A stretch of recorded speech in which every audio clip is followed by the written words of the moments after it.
नमस्कार, लोकमत भारत की खास बुलेटिन में आपका बहुत बहुत स्वागत है। मैं आपके साथ मोनिका राठौड़ा। ये रुक करते हैं खबरों की ओर। संसद के बजट सत्र में जारी हंगामे के बीच आज प्रधानमंत्री नरेंद्र मोदी राज्यसभा को संबोधित कर रहे हैं। प्रधानमंत्री के संबोधन के बीच विपक्ष वॉकआउट कर गया। वहीं शायराने अंदाज में पीएम मोदी ने विपक्ष पर हमला बोला। उन्होंने कहा, तुम कितना दुनिया को धोखा दोगे, आईना देख लिया तो अपनी सच्चाई कहां छिपाओगे। कांग्रेस टीएमसी लंबे समय तक सत्ता में थी, लेकिन उन्होंने देश के बारे में नहीं सोचा। पीएम मोदी ने कहा, 21वीं सदी का पहला क्वार्टर पूरा हो गया है, लेकिन ये दूसरा क्वार्टर निर्णायक है। ठीक वैसे ही जैसे पिछली सर्दी में भारत की आजादी की लड़ाई का दूसरा क्वार्टर था।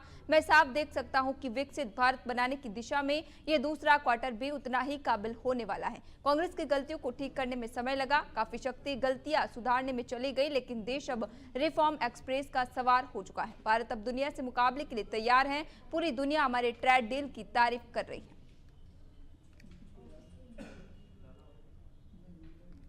नौजवान बहुत लोग हैं।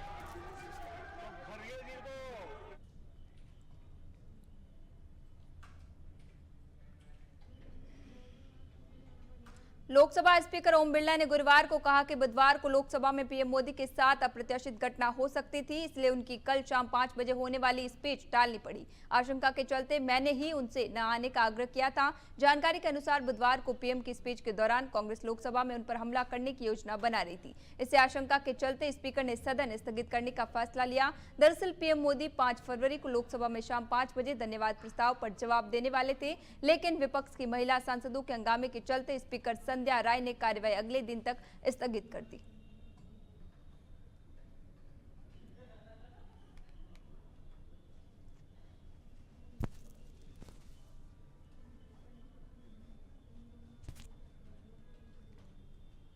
एसआईआर प्रक्रिया के दौरान फॉर्म 7 के हो रहे दुरुपयोग को लेकर सपा प्रमुख ने एक बार फिर चुनाव आयोग और भारतीय जनता पार्टी पर हमला बोला है। अखिलेश यादव ने कहा है कि भाजपा कार्यकर्ताओं के घर पर चुनाव आयोग का झंडा लगा देना चाहिए। गुरुवार को एक के बाद एक एक्स पोस्ट में अखिलेश यादव ने अलग अलग वीडियो शेयर करते हुए लिखा है कि माननीय सर्वोच्च न्यायालय तत्काल संज्ञान ले, क्योंकि और किसी से उम्मीद नहीं बची है। भाजपा और उनके सहयोगी अपराधियों की तरह पेश आ रहे हैं। वो ऊपर के पीएलओ को प्रताड़ित करके, दबाव बनाकर, धमकाकर पीडीए समाज खासतौर से अल्पसंख्यक समुदाय का वोट फर्जी दस्तावेजों के आधार पर काटने की साजिश कर रहे हैं।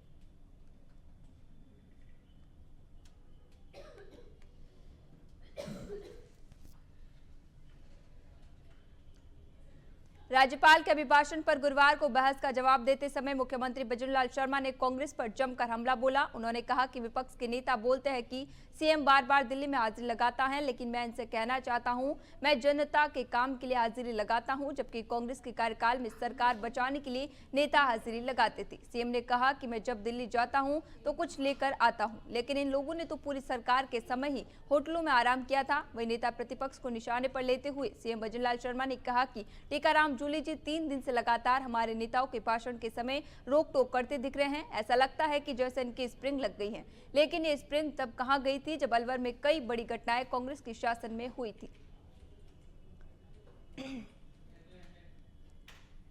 से रोकने के लिए हमने अधिशेष जल को संचित करने के लिए देवास परियोजना बनाई, और इस देवास परियोजना का माननीय अध्यक्ष जी, आधा पानी अरब सागर की तरफ जाता था, आधा हमारी इधर आता था।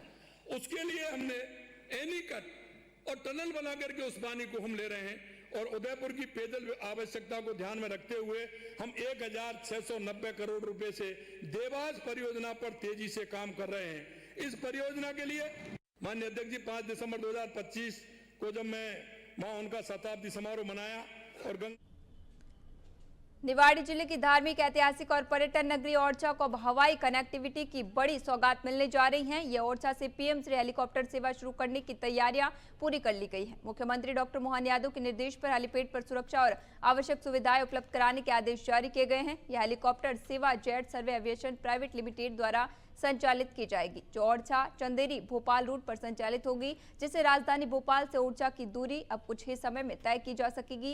हेलीकॉप्टर सेवा के लिए जिला प्रशासन द्वारा सभी जरूरी व्यवस्थाएं और औपचारिकताएं पूरी कर ली गई हैं। पर्यटन सचिव के पत्र में यात्रियों को ओरछा मंदिर में वीआईपी दर्शन की सुविधा उपलब्ध कराने के लिए मंदिर ट्रस्ट के समन्वय के निर्देश भी शामिल है, ताकि हेलीकॉप्टर सेवा से आने वाले पर्यटकों को बेहतर सुविधा मिल सके।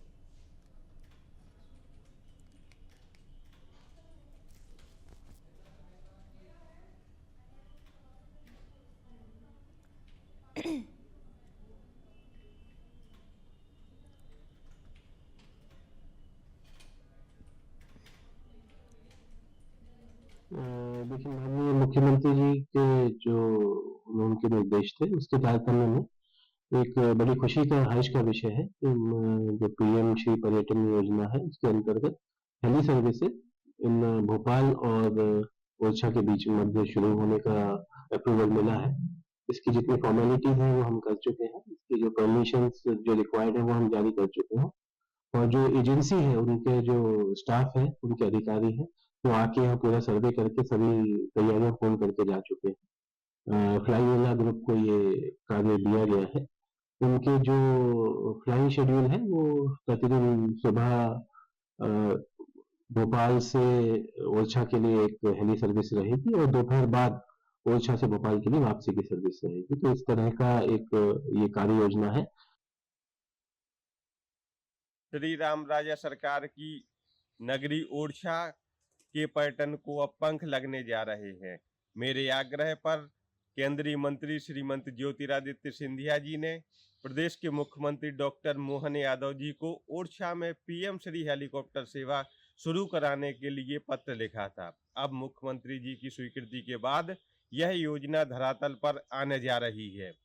हमारी ओरछा में पीएम श्री हेलीकॉप्टर सेवा शुरू होने से यहाँ के पर्यटन को पंख लगेंगे। देश विदेश से आने वाले पर्यटकों को लाभ होगा। इंदौर आबकारी विभाग ने महू क्षेत्र में अवैध मदिरा के कारोबारी के खिलाफ बड़ी कार्रवाई करते हुए तस्करों पर करारा प्रहार किया है। आबकारी अधिकारी देवेश चतुर्वेदी के मुताबिक इंदौर के कलेक्टर शिवम वर्मा के आदेश और सहायक आयुक्त आबकारी अभिषेक तिवारी के निर्देश पर आबकारी विभाग की टीम ने महू के भोंडिया तालाब, बंजारी, भाटखेड़ी सहित अन्य क्षेत्रों में एक साथ छापेमारी की। इस कार्रवाई के दौरान आबकारी टीम ने 10 प्रकरण दर्ज किए और मौके से 210 लीटर हाथ बट्टी मदिरा और 1750 किलोग्राम महुआ लहान जब्त कर नष्ट किया गया। जब्त और नष्ट की गई सामग्री की अनुमानित कीमत लगभग 2,17,000 रुपए बताई जा रही है।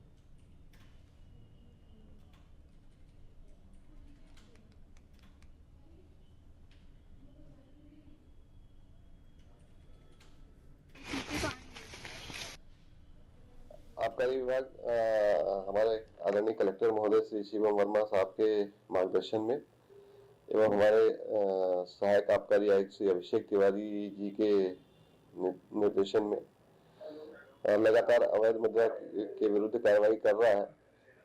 उसी अनुक्रम में आज इंदौर जिले के ग्रामीण क्षेत्र में करीब 10 स्थानों पर छापामारी कार्रवाई की गई है और इसमें 210 लीटर हाथबट्टी मदिरा जब्त की गई है। 1750 लीटर महुआ लहान मौके पर नष्ट किया गया है, जिसके सैंपल लेके मौके पर नष्ट किया गया है। इंदौर के रावजी बाजार क्षेत्र में गुरुवार को नगर निगम ने अतिक्रमण के खिलाफ बड़ी कार्रवाई की है। नाले के ऊपर अवैध रूप से बने 21 मकानों को निगम ने आज ढहा दिया। बताया जा रहा है कि रहवासियों द्वारा नाले के ऊपर घर और सीढ़ियां बनाकर अतिक्रमण कर लिया गया था, जिससे नाले का बहाव बाधित हो रहा था। क्षेत्र से लगातार मिल रही शिकायतों के बाद नगर निगम आयुक्त ने रावजी बाजार क्षेत्र का दौरा कर स्थिति का निरीक्षण किया था। निरीक्षण के दौरान नाले पर हुए अतिक्रमण की पुष्टि होने के बाद आयुक्त के निर्देश पर यह कार्रवाई की गई। नगर निगम द्वारा नाले के ऊपर से अतिक्रमण हटाने की प्रक्रिया जारी है। कार्रवाई नगर निगम के जोन क्रमांक 12 द्वारा की गई। मध्य प्रदेश के इंदौर में नगर निगम की आज एक बड़ी रिमूवल कार्रवाई हो रही है। इस वक्त हम शहर के रावजी बाजार थाना क्षेत्र के अमला कॉलोनी में मौजूद है, जहां पर आप देख सकते हैं किस तरह से जेसीबी के द्वारा इन जो ये भवन यहाँ पर बने हुए इनको ध्वस्त किया जा रहा है। बताया जा रहा है कि निगम आयुक्त क्षितिज सिंगल के द्वारा यहाँ पर बीते दिनों दौरा किया गया था अधिकारियों के साथ। पाया गया जहां की नाले पर ये मकान अवैध रूप से यहाँ पर बनाए गए थे। करीब 21 मकान इस तरह के चिन्हित यहाँ पर किए गए। मकान जो मालिक है, यहाँ के जो रहवासी है, उनको नोटिस भी दिए गए, लेकिन ये मकान नहीं स्वयं के द्वारा मकान मालिकों के द्वारा तोड़े गए। तो आज निगम आयुक्त के निर्देश पर यह बड़ी कार्रवाई को आज अंजाम दिया जा रहा है। 1 नहीं, 2 नहीं, 3 नहीं, 21 मकान इस तरह के यहाँ पर है, जो लंबे समय से लोग यहाँ पर रह रहे थे अवैध रूप से।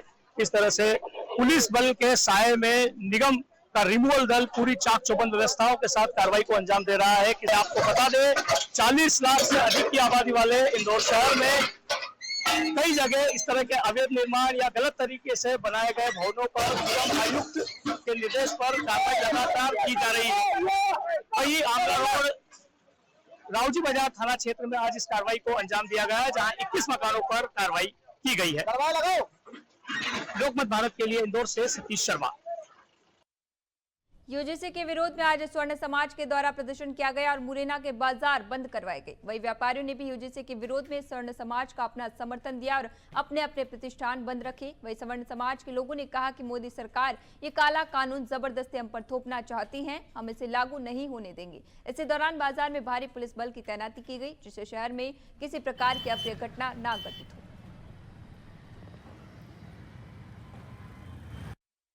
यूजीसी कानून विरोध को लेकर विभिन्न वर्गों द्वारा आज भारत बंद का ऐलान किया गया था। उसी तारतम्य में मुरैना में भी बाजार बंद का इन लोगों के द्वारा ऐलान किया गया है, जिसके लिए हमारे श्रीमान पुलिस अधीक्षक महोदय के निर्देशन में लगभग 100 से अधिक पुलिस बल तैनात किए गए हैं। साथ ही हमारे द्वारा लाइन से वज्र वाहन और थानों के टीआई वरिष्ठ अधिकारीगण सभी लोग फील्ड में मौजूद है। ग्राउंड स्तर पर सभी लोग नजर रखे हुए हैं और हम लोग ये सुनिश्चित कर रहे हैं कि शांतिपूर्ण तरीके से बाजार बंद रहे, कोई भी घटना दुर्घटना ना होने पाए, उसके लिए हमारी पुलिस जो है मुस्तैदी से तैनात है।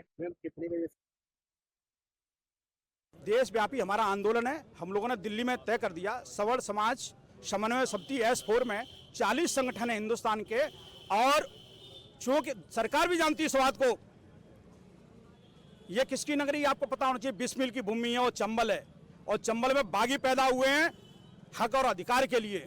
तो सरफरोशी की तमन्ना अब हमारे दिल में, देखना है जोर कितना बाजू है कातिल में। उस सरकार से ये कहेंगे कि आगे आने वाला चुनाव, इनके 4 राज्य हैं, अगर धूल चटा के फूल की नहीं भेजी तो हमसे कौन कहेगा ये सामान्य वर्ग ही प्रेरित है। आज देखिए सुबह सबसे ज्यादा टैक्स पे कौन है, सामान्य वर्ग। इस भारत भूमि को निर्माण किसने किया, सामान्य वर्ग। सबसे ज्यादा कौन, हम लोग। इंदौर में 13 वर्षीय नाबालिग बच्चे की हत्या के मामले में पीड़ित परिवार ने हाईकोर्ट और जिला बार एसोसिएशन से मुलाकात कर आरोपियों के पक्ष में पैरवी न करने की अपील की है। पीड़ित पिता ने कहा कि अपील प्रतिशोध नहीं बल्कि न्याय और सामाजिक चेतना की मांग है। बार एसोसिएशन के पदाधिकारियों ने परिवार के दुख में संवेदना व्यक्त करते हुए न्याय दिलाने पर हर संभव सहयोग का भरोसा दिलाया। परिवार का कहना है कि बच्चों के खिलाफ ऐसे जघन्य अपराध समाज की अंतरात्मा को झकझोरते हैं और इन्हें सामान्य प्रक्रिया के रूप में स्वीकार नहीं किया जा सकता।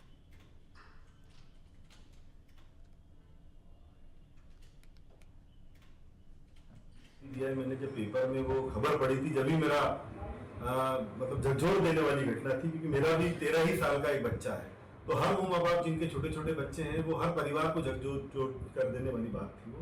और दूसरी बात ये थी कि उसको संरक्षण देने वाले उसी के माता पिता और ताऊ थे। उस बच्चे का हत्या कर देने वाले हत्यारे को बचाने का काम जो किया है, एक बहुत ही बड़ी दुखद घटना है। तो उनको बार एसोसिएशन से अपील की है, इसके दुखद माता पिता ने जो अभी जिन इस पीड़ा से गुजर रहे हैं, कि वो ही समझ सकते हैं, जिसके ऊपर बीतती है वो खुद ही समझ सकता है।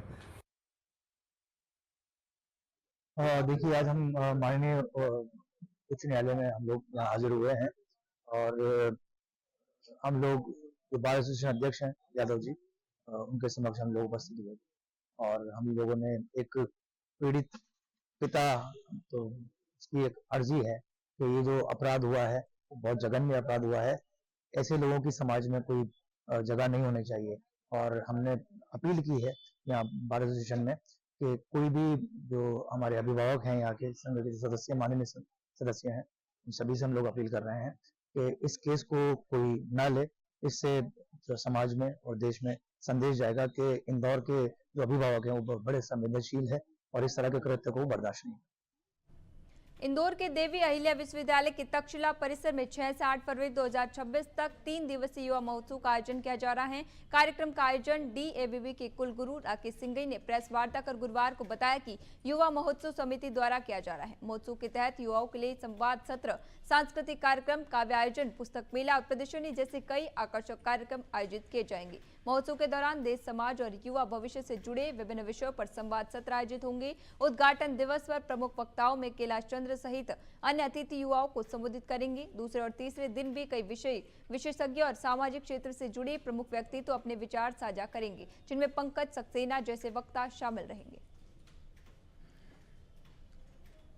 जी, देवी अहिल्या विश्वविद्यालय में आगामी 6, 7, 8 फरवरी को एक युवा महोत्सव का आयोजन किया जा रहा है, जिसमें देवी अहिल्या विश्वविद्यालय से संबंधित जितने भी संस्थान हैं तथा जो हमारे इस इंदौर में विश्वविद्यालय विभिन्न विश्वविद्यालय हैं, उनके संस्थान हैं, उन सबके छात्रों को इन 3 दिवसीय कार्यक्रम में कई विषयों पे व्याख्यान देते हुए मुख्यतः इसका उद्देश्य है कि राष्ट्रवाद और राष्ट्रीयता की भावना से इनको छात्रों को, हमारे इंदौर के छात्रों को अवगत कराना और उससे प्रेरित कराना, इस मुख्य भावना के साथ इस युवा महोत्सव का कार्यक्रम आयोजित किया गया। इंदौर में रहने वाली किन्नर सपना ने इच्छा मृत्यु की मांग करते हुए इंदौर पुलिस कमिश्नर और देश के राष्ट्रपति को पत्र लिखा है। पत्र सामने आने के बाद शहर में सनसनी फैल गई है। सपना का कहना है कि वह लगातार कानूनी मामलों, सामाजिक उत्पीड़न और मानसिक प्रताड़ना से परेशान हो चुकी हैं। बताया जा रहा है कि हाल ही में इंदौर के ही एक किन्नर गिरोह की शिकायत पर सपना के खिलाफ प्रकरण दर्ज हुआ था। जमानत पर बाहर आने के बाद अन्य शिकायतों पर पुलिस ने एक और मामला दर्ज कर लिया। बार बार प्रकरण दर्ज होने से सपना मानसिक रूप से टूट चुकी हैं और उन्हें कहीं से न्याय की उम्मीद नहीं दिख रही। सपना के एडवोकेट सचिन सोनकर ने बताया कि उनकी मानसिक स्थिति चिंताजनक है, इसी कारण ये पत्र लिखा गया है। उनका कहना है कि ये पत्र दबाव बनाने के लिए नहीं बल्कि सिस्टम का ध्यान आकर्षित करने के लिए है। फिलहाल पुलिस प्रशासन की ओर से कोई आधिकारिक प्रतिक्रिया सामने नहीं आई है। सबसे पहले तो मैं आपको ये बताना चाहूंगा कि जिसको आप सपना हाजी बता रहे हो, वो सपना हाजी नहीं है। वो किन्नर अखाड़े की जो है आचार्य महामंडलेश्वर हैं और जूना अखाड़े से दीक्षित हैं और मध्य प्रदेश की पहली किन्नर नागा सन्यासी है। और उनका वास्तविक नाम जो है, मूल नाम है ठाकुर आनंद सिंह चौहान है। वो राजपूत परिवार के बच्चे हैं और उनकी 3 पुश्तें यहाँ रह रही हैं।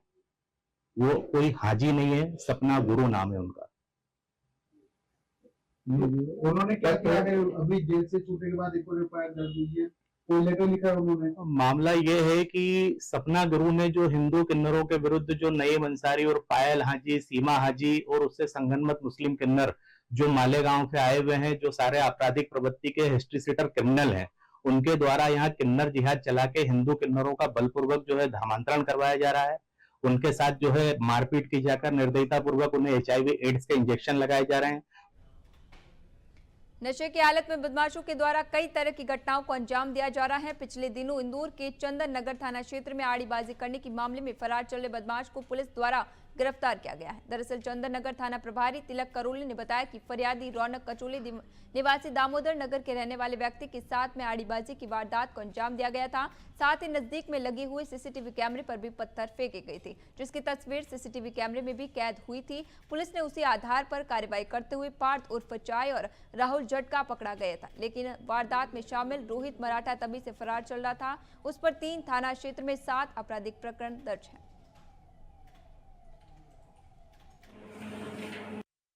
थाना चंदननगर क्षेत्र में दिनांक 22/12/2025 को फरियादी रौनक कोचले के द्वारा थाना उपस्थित होकर मौखिक रिपोर्ट किया गया था कि उसके साथ आरोपी राहुल झटका तथा रोहित मराठा के द्वारा आड़ीबाजी रंगदारी दिखाकर मारपीट कर जान से मारने की धोष दिया गया है। उस पर से अपराध पंजीबद्ध कर अनुसंधान में लिया गया था, जिसमें आरोपी राहुल झटका को पूर्व में गिरफ्तार किया गया था तथा कल दिनांक को आरोपी रोहित मराठा को गिरफ्तार किया गया।